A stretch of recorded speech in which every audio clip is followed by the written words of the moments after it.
दिन भर की ताज़ा खबरों से वाकिफ होने के लिए जुड़ जाएं हमारे साथ आज की इस वीडियो के अंत तक। दोस्तों, जानेंगे हर वो खबर जो देश में चर्चा का विषय बनी हुई है। तो चलिए बिना वक्त ज़ाय के शुरू करते हैं आज की इस वीडियो को। लेकिन उससे पहले अगर अभी तक आपने चैनल को सब्सक्राइब नहीं किया तो जल्दी से चैनल को सब्सक्राइब करके बेल आइकन को प्रेस कर दीजिए ताकि नए वीडियोस की अपडेट आपको मिलती रहे। पहली बड़ी खबर देखिए दोस्तों, प्रधानमंत्री नरेंद्र मोदी स्वतंत्रता दिवस के अवसर पर लगातार 11वीं बार लाल किले पर तिरंगा फहराएंगे। ऐसा कर पीएम मोदी लगातार 10 बार तिरंगा फहराने वाले पूर्व प्रधानमंत्री मनमोहन सिंह को पीछे छोड़ेंगे।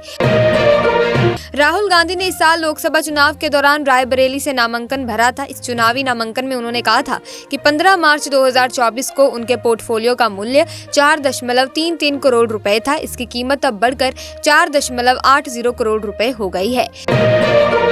भारत 55 लाख करोड़ यूएसडी की अर्थव्यवस्था बन सकता है। सुब्रमण्यम ने कहा 2023 से अगले 24 साल की अवधि में 3.25 लाख करोड़ डॉलर वाली अर्थव्यवस्था 4 बार दुगनी होगी। इससे ये 2047 तक 52 लाख करोड़ डॉलर पर पहुंच जाएगी। वहीं देखें दोस्तों, federation of all India medical association ने देशव्यापी ओपीडी सेवाओं को बंद रखने का ऐलान किया है। FIMA ने पश्चिम बंगाल में प्रशिक्षु महिला डॉक्टर से यौन उत्पीड़न और उसकी हत्या के विरोध में ये फैसला लिया है। इसी के साथ उत्तर प्रदेश में ईवी पॉलिसी के तहत हाइब्रिड वाहनों के साथ इलेक्ट्रिक वाहनों पर भी पंजीकरण शुल्क माफ करने की तैयारी है। इस संबंध में आदेश जारी होने के बाद हाइब्रिड और इलेक्ट्रिक वाहनों की कीमत 4 लाख रुपए तक कम हो जाएगी। इसी के साथ एक चिंताजनक खबर है दोस्तों, ग्रामीण भारत में चिंताओं से जूझ रहे 45% लोग। भारत के ग्रामीण इलाकों में 45% लोग मानसिक स्वास्थ्य संबंधी चिंताओं से जूझ रहे हैं। बुजुर्ग सदस्यों वाले ग्रामीण परिवारों में से 73% ऐसे हैं जिन्हें निरंतर देखभाल की जरूरत पड़ती है। तो सरकार को इधर भी थोड़ा ध्यान देना चाहिए। वहीं प्रधानमंत्री नरेंद्र मोदी ने कहा कि देश के किसान धरती माता के प्रति अपनी जिम्मेदारी को लेकर सजग हैं और स्व इच्छा से कीटनाशकों से दूरी बना रहे हैं। उन्होंने कहा कि प्राकृतिक खेती किसानों को इस मामले में ज्यादा फायदा दे रही है। यूपी के प्राइमरी स्कूल में अब बच्चों को किसी प्रकार का शारीरिक और मानसिक दंड देना वर्जित कर दिया गया है। इसको लेकर शिक्षा विभाग ने नियम जारी कर दिए हैं। स्कूल में 20 छात्र पढ़ते हैं। सोमवार को इनमें से 6 छात्र ही आए थे, जिनमें 2 हिंदू थे। आरोप है कि हेडमास्टर ने 2 छात्रों से होटल से मांसाहार मंगवाया और मिड डे मील के साथ छात्रों को उसे खिलवाया। पुलिस ने आरोपी हेडमास्टर मोहम्मद इकबाल खान को गिरफ्तार कर लिया है। वहीं बेसिक शिक्षा अधिकारी ने जांच के बाद हेडमास्टर को निलंबित कर दिया है। IMD ने राजस्थान, उत्तर प्रदेश, पूर्व और पूर्वोत्तर भारत में अलग अलग स्थानों पर अगले 7 दिन भारी वर्षा जारी रहने की चेतावनी दी है। इसके अलावा केरल, तमिलनाडु, दक्षिण आंतरिक कर्नाटक और रायलसीमा में अलग अलग स्थानों पर भारी से बहुत भारी वर्षा होने की संभावना है। इसी के साथ केंद्रीय गृह मंत्री अमित शाह अपने गृह राज्य गुजरात के अहमदाबाद में हर घर तिरंगा यात्रा को हरी झंडी दिखाएंगे। ये पहल राष्ट्रव्यापी अभियान का एक अहम हिस्सा है। इसी के साथ दोस्तों, डेरा प्रमुख गुरमीत राम रहीम फिर आया जेल से बाहर। बागपत के आश्रम में गुजारेगा 21 दिन। हाल ही में पंजाब हरियाणा के हाईकोर्ट ने पेरोल या फिर फरलो संबंधी मामले में कहा था कि राज्य सरकार को इस मामले में फैसला लेने का अधिकार है।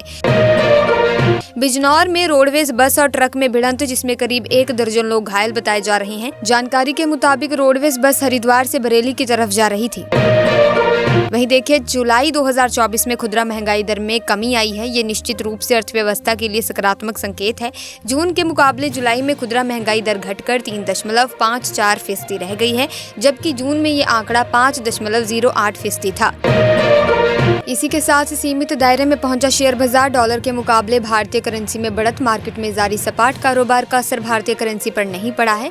सेंसेक्स 134 और निफ्टी 38 अंक की गिरावट के साथ कारोबार कर रहा है। रुपया 2 पैसे चढ़कर खुला है।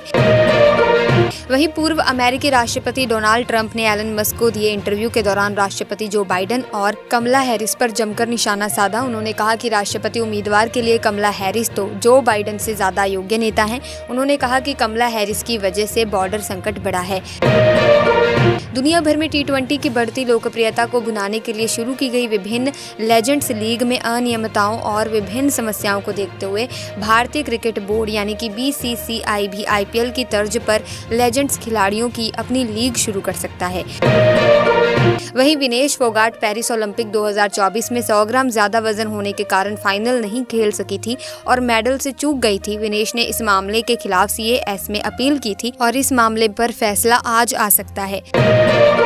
वहीं देखिए, बांग्लादेश में हिंदुओं पर हो रहे हमले के खिलाफ भारत में प्रदर्शन, असम में लोगों ने निकाला पैदल मार्च। करीमगंज के विधायक कमलाख्या डे ने कहा कि करीमगंज के लोग आज बांग्लादेश की स्थिति के खिलाफ सामने आए हैं। उन्होंने PM मोदी से पड़ोसी देश में हिंदुओं पर हो रहे हमले को रोकने की भी अपील की।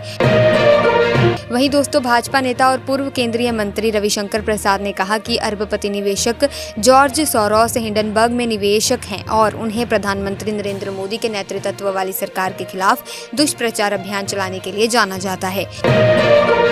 गाजा और इजराइल के बीच युद्ध थमने का नाम ही नहीं ले रहा। गाजा में लगातार इजरायली हमले जारी हैं। हाल ही में गाजा की तरफ से हुए एयर स्ट्राइक में 100 से ज्यादा लोगों की मौत हो गई।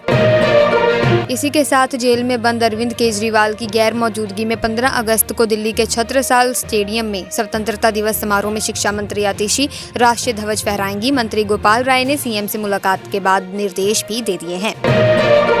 इसी के साथ उत्तर प्रदेश के हाथरस सत्संग कांड के आरोपियों की CGM कोर्ट में ऑनलाइन पेशी हुई। अभी तक 11 आरोपियों में से किसी को जमानत नहीं मिल सकी। उनकी ओर से 2 आरोपियों की जमानत अर्जी डाली गई है, लेकिन वो खारिज हो गई।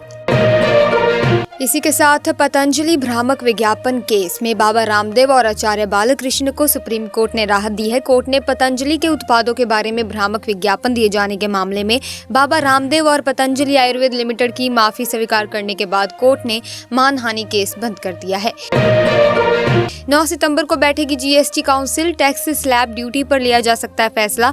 GST काउंसिल ने 54th बैठक की जानकारी दे दी है। काउंसिल ने अपने एक्स पोस्ट में बताया कि 9 सितंबर 2024 को नई दिल्ली में ये बैठक होगी। अलर्ट, माइक्रोसॉफ्ट विंडो यूजर्स को सरकार की चेतावनी। क्राउड स्ट्राइक जैसे आउटेज से दोबारा हो सकता है सामना। इलेक्ट्रॉनिक्स और सूचना प्रौद्योगिकी मंत्रालय के तहत काम करने वाले इंडियन कंप्यूटर इमरजेंसी टीम ने भारत में माइक्रोसॉफ्ट विंडो यूजर्स के लिए एक अलर्ट जारी किया है। इसी के साथ पाकिस्तान के क्वेटा कराची हाईवे पर हुई गोलीबारी, पंचगूर के डिप्टी कमिश्नर की मौत, 4 अन्य घायल। सुरक्षा अधिकारियों के अनुसार हमले के समय कम से कम 15 हथियारबंद लोगों ने सड़क को अवरुद्ध कर दिया था और इलाके से गुजरने वाले वाहनों की जांच कर रहे थे। वहीं देखिए, दुनिया भर में घंटे भर बंद रही गूगल की जीमेल और ड्राइव जैसी सेवाएं। US और UK में लोगों को हुई सबसे ज्यादा परेशानी। इस लिस्ट में कंपनी की कई सेवाएं शामिल है जिसने लोगों के जीवन को लगभग घंटे के लिए रोक दिया था। आउटेज ने जीमेल, ड्राइव, सर्च सहित कई सेवाओं को प्रभावित किया। आजाद भारत के इस रेलवे ट्रैक पर ब्रिटिश कंपनी का कंट्रोल है। ये भारत की इकलौती रेलवे लाइन है जिस पर विदेशी कंपनी का मालिकाना हक है। British company click Nixon and company ने इस रेलवे ट्रैक के बदले रॉयल्टी वसूली थी। इसी के साथ बढ़ता तापमान वैज्ञानिकों और पर्यावरणविदों के लिए पिछले कुछ वर्षों में चिंता का विषय रहा है। 2023 दुनिया का सबसे गर्म साल रहा। जलवायु परिवर्तन के कारण तापमान में वृद्धि जारी है। यूरोपीय लोग दुनिया के सबसे तेजी से गर्म हो रहे महाद्वीप में रहते हैं, जहां तीव्र गर्मी से स्वास्थ्य संबंधी जोखिम बढ़ रहे हैं। प्राइवेट सेक्टर के बैंक येस की खरीदारी को लेकर दांव पेच तेज हो गए हैं। येस बैंक को खरीदने में जापान के बड़े बैंक ने दिलचस्पी दिखाई है। इस डील के लिए जापानी bank Sumitomo Mitsui banking corporation यानी कि SMBC के ग्लोबल CEO अकिहिरो फुकुतोमे इस हफ्ते भारत आ सकते हैं। वहीं अगली खबर देखिए, देश भर में 102 वंदे भारत ट्रेनें चल रही हैं। अब जल्द ही लंबी दूरी के लिए स्लीपर वंदे भारत ट्रेनें चलाई जाएंगी। आधुनिक सुविधाओं से लैस इस ट्रेन का जलवा ऐसा है कि जल्द ही ये विदेशों में भी दिखेगी। वंदे भारत और मेट्रो ट्रेनों के एक्सपोर्ट को बढ़ावा देने की दिशा में फोकस बढ़ाया जा रहा है। वहीं देखिए दोस्तों, Realme ने भारतीय बाजार में अपना नया बजट फ्रेंडली 5G स्मार्टफोन पेश किया है। Realme C63 5G प्रभावशाली फीचर्स के साथ आता है जो इसे बजट स्मार्टफोन सेगमेंट में एक मजबूत दावेदार बनाता है। इसी के साथ सीरिया के कई प्रांतों में महसूस हुए भूकंप के झटके, रिक्टर स्केल पर 5.5 रही तीव्रता। इसके बाद लोग अपने घरों से बाहर आ गए। इससे पहले भी सोमवार को रात 9:30 बजे 3.7 तीव्रता वाला भूकंप लोगों ने महसूस किया। डर के कारण लोग घर के बाहर दिखे। इसी के साथ नेपाल के 2 दिवसीय यात्रा में विदेश सचिव विक्रम मिस्त्री ओली सरकार ने दिया भारत सरकार को बड़ा आश्वासन। कहा कि देश में भारत के खिलाफ कोई विरोधी गतिविधि नहीं होने दी जाएगी। मिस्त्री अपने 2 दिवसीय यात्रा में सोमवार को अपने नेपाली प्रतिपक्षी सेवा लम्सल से भी मिले और द्विपक्षीय संबंधों को आगे बढ़ाने पर चर्चा की। इजरायली रक्षा मंत्री योव गैलेंट ने अमेरिकी रक्षा मंत्री को घुमाया फोन। बड़े सैन्य हमले की तैयारी कर रहा ईरान। अमेरिकी सेना ने पहले ही कहा था कि वो इजरायली सुरक्षा को मजबूत करने के लिए इस क्षेत्र में अतिरिक्त लड़ाकू जेट और युद्धपोत तैनात करेगी। पाकिस्तान के पूर्व खुफिया प्रमुख फैज हमीद को सैन्य हिरासत में ले लिया गया है। पाकिस्तान के डॉन न्यूज़ की रिपोर्ट में इसका दावा किया गया है। बता दें कि लेफ्टिनेंट जनरल हमीद को 2019 से 2021 तक जासूसी एजेंसी का नेतृत्व करने के दौरान बेहद शक्तिशाली माना जाता था। इसी के साथ कांग्रेस महासचिव प्रियंका गांधी वाड्रा ने बांग्लादेश में अल्पसंख्यकों पर हमले की खबरों को लेकर चिंता जताई। उन्होंने कहा कि पड़ोसी देश बांग्लादेश में अल्पसंख्यकों पर लगातार हमलों की खबरें विचलित करने वाली हैं। इसी के साथ दोस्तों खबरों का सिलसिला यहीं पर समाप्त करते हैं। आई होप वीडियो आपको काफ़ी इन्फॉर्मेटिव लगी होगी।